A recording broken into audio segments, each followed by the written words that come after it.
अस्सलाम वालेकुम, hello and welcome to sports room. मैं हूं आपका मेजबान नजीबुल हसनैन। नाजरीन, पाकिस्तान क्रिकेट टीम में मोहम्मद आमिर की शमूलियत के लिए पीसीबी ने कोशिशें तेज कर दी हैं।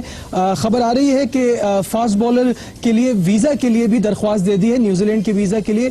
टूर ऑफ न्यूजीलैंड के लिए अब ये माना जा रहा है कि मोहम्मद आमिर टीम का हिस्सा होंगे। एम्बेसी की तरफ से कुछ रिकॉर्ड्स मोहम्मद आमिर के तलब किए गए हैं जो कि जल्द फराहम कर दिए जाएंगे। आज के प्रोग्राम में हम इस हवाले से भी बात करेंगे और साथ साथ एक बड़ी इंपॉर्टेंट बात जो यहां करनी है, बहुत जरूरी है कि यासिर शाह के टीम में ना होने से पाकिस्तान का स्पिन डिपार्टमेंट बहुत कमजोर नजर आता है। और अब दौरा न्यूजीलैंड के लिए जो टीम सेलेक्ट की जाएगी उसमें स्पिनर कौन होगा, क्या स्ट्रेंथ होगी टीम की, और क्या ये परेशानी की बात है कि अब यासिर शाह टीम का हिस्सा नहीं होंगे। साथ साथ पीएसएल के हवाले से भी बात करेंगे। 3 इंग्लिश क्रिकेटर्स जो पीएसएल की डिफरेंट टीम्स का हिस्सा थे, अब वो इंग्लिश साइड में सेलेक्ट हो गए for the tour against south Africa, तो वो अब पीएसएल का हिस्सा नहीं होंगे। इस पर भी बात होगी, लेकिन सबसे पहले बढ़ते हैं हेडलाइंस की तरफ। न्यूजीलैंड के लिए कौमी टीम का ऐलान जुमे को मुतवक्की। फास्ट बॉलर मोहम्मद आमिर की टीम में शमूलियत यकीनी। पीसीबी की आमिर के न्यूजीलैंड के वीजे के लिए दरख्वास्त। आईसीसी यासिर शाह के डोप टेस्ट की रिपोर्ट आज जारी करेगा। स्पिनर्स की कमी, कौमी सिलेक्टर्स को कॉम्बिनेशन बनाने में मुश्किलात। और इंग्लिश क्रिकेटर दौरे जनूबी अफ्रीका के सबब पीसीएल से बाहर।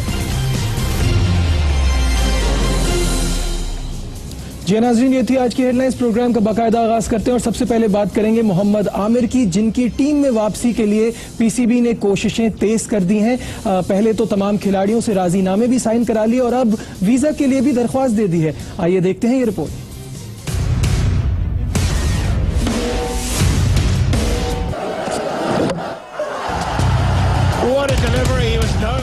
AR 5 साल बाद मोहम्मद आमिर की टीम में वापसी के इम्कानात रोशन। मोहम्मद आमिर की टीम में शमूलियत के हवाले से आखिरी मुश्किल न्यूजीलैंड के वीजे का हुसूल है। पीसीबी ने उनकी इस आखिरी मुश्किल को भी आसान करने की कोशिशें तेज कर दी हैं। बोर्ड की जानिब से न्यूजीलैंड के सफारत खाने से आमिर के वीजे के लिए बाज़ाब्ता राब्ता कर लिया गया है। जराये के मुताबिक न्यूजीलैंड की एम्बेसी ने आमिर की जायदाद, बैंक अकाउंट, आईसीसी की क्लियरेंस की कॉपी, पीसीबी का रिकॉर्ड और दीगर अहम दस्तावेजात तलब कर लिए हैं। दौरे न्यूजीलैंड के लिए लाहौर में जारी ट्रेनिंग कैंप में मोहम्मद आमिर भी शामिल हैं। आमिर दीगर खिलाड़ियों के साथ मुख्तलिफ सेशन में भरपूर प्रैक्टिस कर रहे हैं। जी नाज़रीन, पाकिस्तान टीम के लिए एक बड़ा इंपॉर्टेंट टूर है न्यूजीलैंड का टूर। उसके बाद ऑब्वियसली वर्ल्ड T20 की तैयारी इसी टूर से मिलेगी पाकिस्तानी साइड को, और इसमें स्पिन डिपार्टमेंट जो है वो थोड़ा कमजोर नजर आता है। तो सिलेक्शन कमेटी के लिए बड़ा मुश्किल टास्क होगा कि पाकिस्तान की टीम को प्रॉपर तरीके से बैलेंस किया जाए। इस हवाले से सबसे पहले देखते हैं ये रिपोर्ट। पाकिस्तान क्रिकेट टीम गुज़िश्ता कई सालों से स्पिन अटैक के सबब हरीफ टीमों को धूल चटा रही थी, लेकिन एक एक करके कौमी टीम के बेहतरीन स्पिनर्स टीम से बाहर हो गए। सईद अजमल टीम का हिस्सा नहीं। इधर मोहम्मद हफीज पर पाबंदी के सदमे से कौमी टीम बाहर नहीं निकली थी कि यासिर शाह डोप टेस्ट मुस्बत आने के सबब टीम को बीच मंझधार में छोड़ गए। दौरे न्यूजीलैंड में स्पिनर्स की कमी शिद्दत से महसूस होगी। Left arm spinner Haris Sohail भी घुटने के ऑपरेशन के सबब टीम से बाहर हैं। सेलेक्टर्स के लिए मुतवाजन कम्बिनेशन बनाना खासा मुश्किल हो रहा है। सेलेक्टर्स के पास जफर गौहर, अम्माद वसीम और बिलाल आसिफ का ऑप्शन मौजूद है। देखना यह है कि नौजवान स्पिनर्स यासिर और सईद की कमी किस हद तक पूरी करने में कामयाब होते हैं। जी नाज़रीन, यही है आज की हमारी टॉप स्टोरी। दौरा न्यूजीलैंड के लिए कौमी टीम का ऐलान जुम्मे तक एक्सपेक्टेड है। मोहम्मद आमिर की टीम में शमूलियत के इम्कानात रोशन हो गए हैं। आमिर के वीजा के लिए बोर्ड ने न्यूजीलैंड एम्बेसी से दरख्वास्त भी कर दी है। यासिर शाह की मौतली के बाद अब स्पिन डिपार्टमेंट जो है वो थोड़ा कमजोर हो गया है और सिलेक्शन कमेटी जो है उसको परेशानी का सामना करना पड़ा है। बिलाल आसिफ और जफर गौर के नामों पर भी गौर किया जा रहा है। This is top story of the day.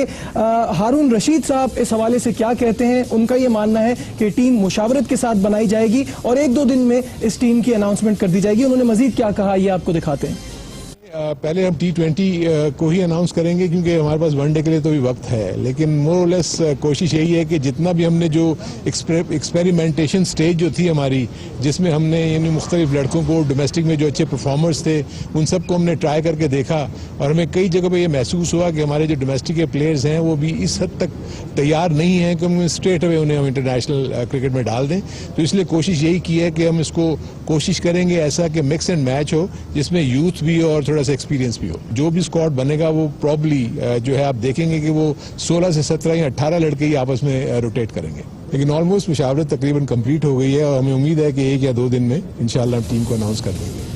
जी हाँ नाज़रीन, ये थे चीफ सेलेक्टर हारून रशीद और उनका ये मानना है कि टीम जो है वो मुशावरत से ही बनाई जाएगी और 1-2 प्लेयर्स ऐसे होंगे जो कि नए भी हो सकते हैं, मिक्स एंड मैच करके टीम को बनाया जाएगा। और जैसे कि हमने कहा 1-2 दिन के अंदर अंदर अनाउंसमेंट एक्सपेक्टेड है for T20 squad for New Zealand tour. यहाँ वक्त हो गया एक छोटे से ब्रेक का, कहीं मत जाइएगा, इस पर हम मजीद बात करेंगे, हमारे साथ रहिए।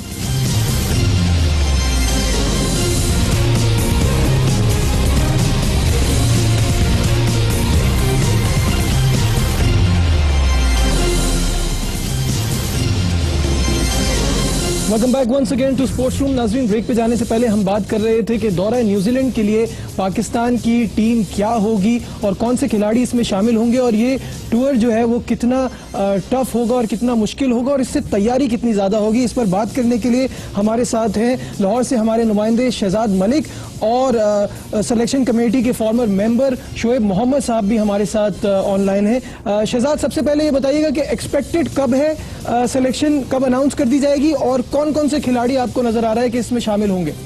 जी बिल्कुल, ये 1 जनवरी तक जो है वो एक्सपेक्टेड है कि न्यूजीलैंड के खिलाफ T20 और वनडे स्क्वाड के लिए टीम का ऐलान कर दिया जाए। और क्योंकि यासिर शाह जो है वो अनफिट हो गए हैं तो उसकी वजह से उनका डॉक्टर्स मस्बत आ गया, उनको कैंप से ड्रॉप कर दिया गया है, जिसके बाद जफर गोहर या बिलाल आसिफ में से किसी एक को शामिल किए जाने का इम्कान है।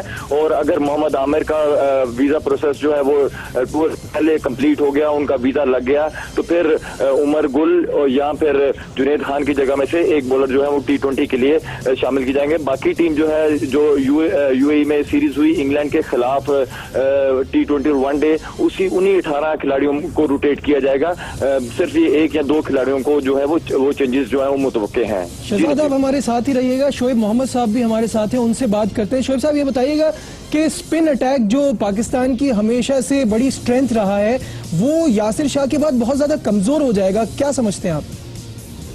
एब्सोल्युटली, यासिर शाह इस वक्त हमारे एस बॉलर हैं। पाकिस्तान टीम उनको बैक भी उतना ही करती थी, इसलिए कि उनसे एक्सपेक्टेशन बहुत ज्यादा थी। अब उनके एब्सेंस में डेफिनेटली एक सेटबैक हुआ है और दूसरे प्लेयरों पे ज्यादा जिम्मेदारी नेचुरली आएगी और एक तरह से उन नए प्लेयरों के लिए ये बहुत अच्छा मौका होगा कि अपने मेटल को प्रूव कर सके और पाकिस्तान के लिए कोई परफॉर्मेंस दे सके। वरना पाकिस्तान के पास इस वक्त जिस तरह सईद अजमल गए, हफीज भी बॉलिंग नहीं कर पा रहे, तो ये इस वक्त बहुत ट्रिकी सिचुएशन है और बैट्समैनों को ज्यादा जिम्मेदारी दिखानी, इसी के जब एक डिपार्टमेंट वीक होता है तो दूसरे को ज्यादा स्ट्रेंथन अप करके मेंटली ज्यादा फोकस होके एक अच्छा स्कोर देंगे तो फिर हमारे बॉलर जो थोड़े से वीकर हैं या उस कैटेगरी में नहीं आते यासिर की, तो उसको कंपनसेट करने के लिए आपकी extra ordinary fielding, extra ordinary batting जब आएगी तो फिर पाकिस्तान के लिए ये कुछ बेहतर होगा टूर, वरना मुश्किलात न्यूजीलैंड में काफी होती हैं। अच्छा, मुझे ये बताइए, बिलाल आसिफ और जफर गौहर, आपकी तो बड़ी नजरें होती हैं इन प्लेयर्स पे, मुझे ये बताइएगा कि क्या नजर आता है, कैसे ऑप्शंस हैं? देखिए, जिन प्लेयरों को आप बार बार इन प्लेयरों में से दोनों को मौका मिलता रहे तो बीन देयर डन दैट वाली बात है। इनको अब वो इंटरनेशनल प्रेशर्स का अंदाजा ऑलरेडी है, तो और उनकी स्ट्रेंथ जो भी है, जितनी भी है, वो पाकिस्तान टीम को उसका भी जरूर है। तो ये कि इन्हीं प्लेयरों को रिवॉल्व अराउंड करना पड़ेगा, इसलिए कि पाकिस्तान ने चेंजेस तो बेतहाशा की, बॉलिंग में भी बैटिंग में भी। तो अब जो थोड़ा सा जिनके ऊपर ट्रस्ट बिल्डअप हुआ है उन्हीं में से जाना भी चाहिए और ये 2 ऐसे प्लेयर हैं कि जिनको इन दोनों में से they are equally good enough, तो ये कोई भी स्लॉट फिट इन कर सकते हैं। ठीक है, एक आखिरी सवाल का मुझे जवाब दीजिएगा प्लीज। ये टूर जो है न्यूजीलैंड का, ये बहुत ही इंपॉर्टेंट है, मैंने शुरू में कहा था, बिकॉज ज्यादा T20 क्रिकेट भी खेलने को नहीं मिलती, इसमें T20 सीरीज भी शामिल है और उसके बाद फिर वर्ल्ड T20 आने वाला है, तो तैयारी के लिए बहुत जबरदस्त मुकाबला होगा, क्या कहेंगे? देखिए, पाकिस्तान के लिए एक ये ज्यादा टफ टूर है देन न्यूजीलैंड, इसलिए कि एक तो सीरीज न्यूजीलैंड में हो रही है, दूसरी बात ये है कि पाकिस्तान एक अभी बहुत डिजास्टर्स टूर से जो वनडे और T20 के अंदर वहां से मतलब परफॉर्मेंसेस अच्छी भी थी, लेकिन जो एंड रिजल्ट था वो पाकिस्तान के फेवर में नहीं था। सही। तो जाहिर सी बात है कि इस वक्त उनके मोरल्स लो होंगे और इसको और एक ज्यादा टफर सिचुएशन में जाके, इसे कि न्यूजीलैंड में पाकिस्तान की टीम की परफॉर्मेंसेस बहुत कोई ग्रेट शेक्स पहले नजर नहीं आती रही हैं। ठीक है। तो इसके लिए इनको ये मौका है कि अपना वो लॉस्ट जो कॉन्फिडेंस है उसको रिस्टोर करने के लिए they have to come out with extra tricks और टू। ठीक है, बहुत शुक्रिया। शोएब मोहम्मद साहब हमारे साथ थे। एक बार फिर बढ़ते हैं शहजाद तरफ। शहजाद, मुझे ये बताइएगा कि मोहम्मद आमिर के लिए अब तो ये नजर आ रहा है कि वो इस टीम का हिस्सा होंगे ही, बस उनके वीजा का एक प्रोसेस अपने फाइनल मराहिल में है, वो हो जाता है तो फिर ये कंफर्म हो जाएगा कि वो टीम का हिस्सा है। अजहर अली को जो रिजर्वेशंस थी और वो कप्तानी छोड़ने के लिए भी तैयार हो गए थे, ऑल्दो चेयरमैन ने वो मंजूर नहीं किया, एक्सेप्ट नहीं किया उनका रेजिग्नेशन। मुझे ये बताइएगा, अब थिंग्स आर अंडर कंट्रोल? जी बिल्कुल, अब तमाम चीजें कंट्रोल में है। चेयरमैन ने उनका रेजिग्नेशन जो है कबूल नहीं किया और उन्होंने वन कप्तानी बरकरार रखने के लिए कहा, जिसके पर एक गुज़िश्ता रोज हमने अपने नाज़रीन को आगाह किया था कि राजीनामे पर भी तमाम खिलाड़ियों से दस्तखत करवा लिए गए थे कि अब कोई बगावत जो है मोहम्मद आमिर के हवाले से नहीं होगी। तो अब तमाम तर जो सिचुएशन है वो वीजे के ऊपर डिपेंड करती है, क्योंकि जनवरी तक न्यू ईयर की और क्रिसमस की छुट्टियां हैं पूरी दुनिया भर में। तो इस वजह से 1 जनवरी के पाकिस्तान क्रिकेट बोर्ड जो है उनके वीजे का प्रोसीजर शुरू करेगा और अगर इन द ड्यू टाइम उनका वीजा लगेगा तो उनको सिलेक्शन के लिए कंसीडर किया जाएगा और सिलेक्शन कमेटी को भी ग्रीन सिग्नल दिया जा चुका है इस हवाले में। ठीक है जी, बहुत शुक्रिया। शहजाद मलिक हमारे नुमाइंदे हमारे साथ थे, इलेक्शन के हवाले से अपडेट कर रहे थे। नाज़रीन, प्रोग्राम का वक्त खत्म हो गया। एक बड़ी इंपॉर्टेंट खबर यहाँ भी आपको एक और देनी थी PSL के हवाले से। चलते चलते आपको बता दूं, जेम्स विंस जो कि कराची किंग्स का हिस्सा थे, सैम बिलिंग्स जो कि इस्लामाबाद यूनाइटेड का हिस्सा थे और क्रिस जॉर्डन जो कि पेशावर ज़ेलमे में शामिल थे, इन तीनों को सेलेक्ट कर लिया गया है साउथ अफ्रीका के टूर के लिए इंग्लैंड की साइड में। तो ये अब PSL का हिस्सा नहीं होंगे। आज के प्रोग्राम में बस इतना ही। दीजिए अपने मेजबान नजीबुल हसनैन को इजाजत। अपना बहुत ख्याल रखिए। अल्लाह हाफिज।